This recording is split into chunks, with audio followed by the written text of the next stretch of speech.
सारी शुभकामनाएं, मंगल कामनाएं।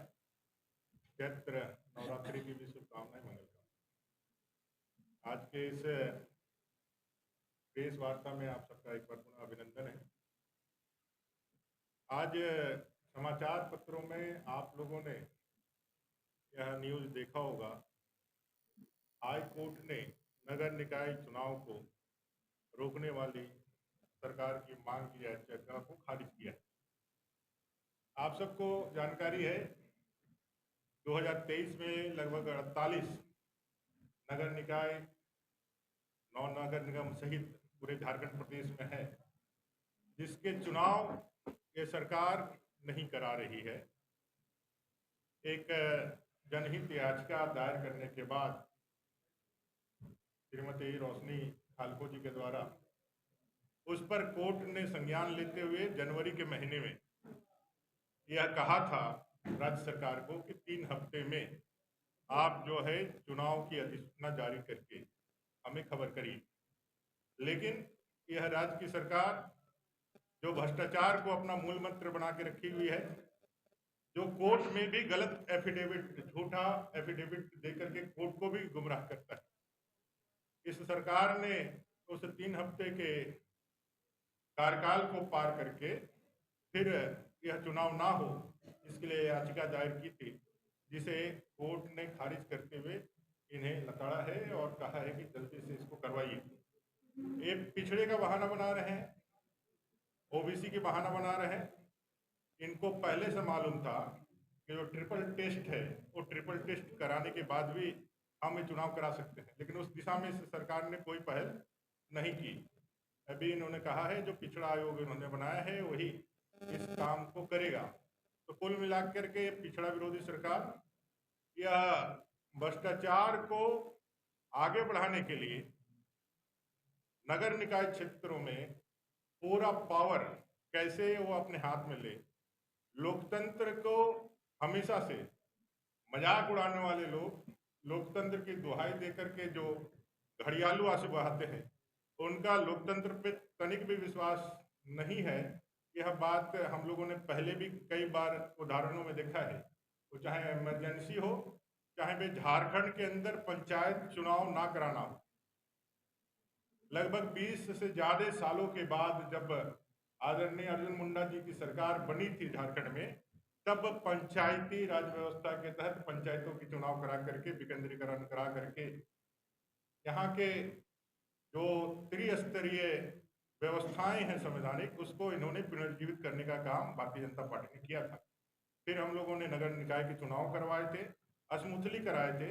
धारा 243 अनुच्छेद 243 यह बाध्यकारी बनाता है कि समय पर चुनाव हो, जो सरकार नहीं करा करके एक संगीन अपराध भी कर रही है, और इसके पीछे का मंशा सिर्फ और सिर्फ भ्रष्टाचार है।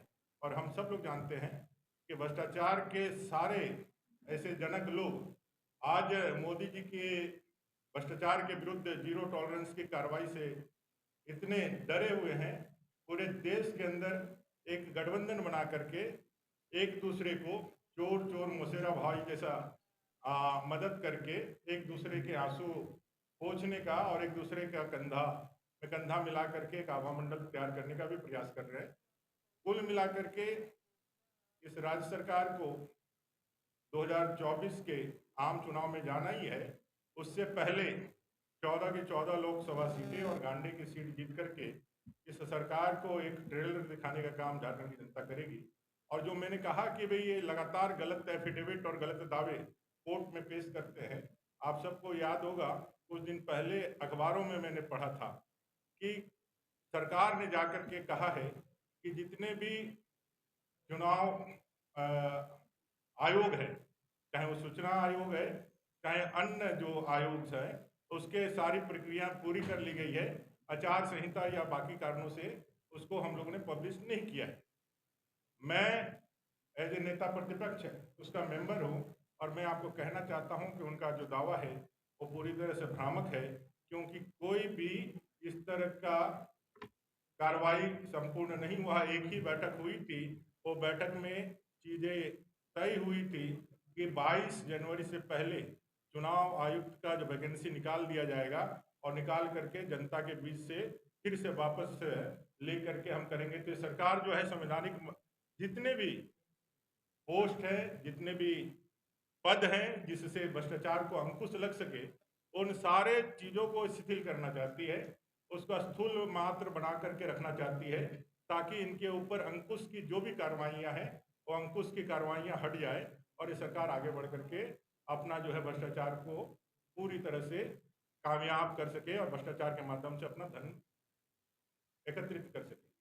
चंपई जी के लिए, माननीय मुख्यमंत्री जी के लिए सलाह है कि आप इस तरह के गलत बयानी करने वाले लोगों को और इस तरह के एफिडेविट देने वाले लोगों को पहले अंकुश लगाए और सरकार स्पष्ट करे और बताए कि इतने दिनों तक आपने क्यों नहीं नगर निकाय के चुनाव कराए हैं और आगे आप क्यों नगर निकाय के चुनाव कराने में पीछे हट रहे हैं, और साथ साथ ये जो भ्रामक समाचार आपने दिया है उस पर आपको क्या कहना है। ऐसे उनको ज़्यादा तवज्जो अभी मिल नहीं रहा है, सारे लाइमलाइट जो है मैडम कल्पना सोरेन के इर्द गिर्द केंद्रित हो गई है, इसलिए उनके साथ थोड़ी दिक्कतें होंगी। आप यदि सीधे या प्रश्न मुख्यमंत्री जी से पूछेंगे तो उनको भी थोड़ा लाइमलाइट मिलेगा, तो उनको भी अच्छा लगेगा। ऐसा आप सबसे आग्रह है कि उनसे ही इस प्रश्न का जवाब आप पूछें। कहीं आपका ध्यान जो है सुप्रियो भट्टाचार्य जी, उनके जो प्रवक्ता है, वो बुला करके कल्पना जी के ऊपर ना केंद्रित कर दे। इसलिए आप लोगों से ये भी आग्रह होगा कि सीधे मुख्यमंत्री जी से प्रश्न पूछे। आप सबका इतना ही निवेदन करते हुए, आप सबका अभिनंदन करते हुए अपनी वाणी को विराम।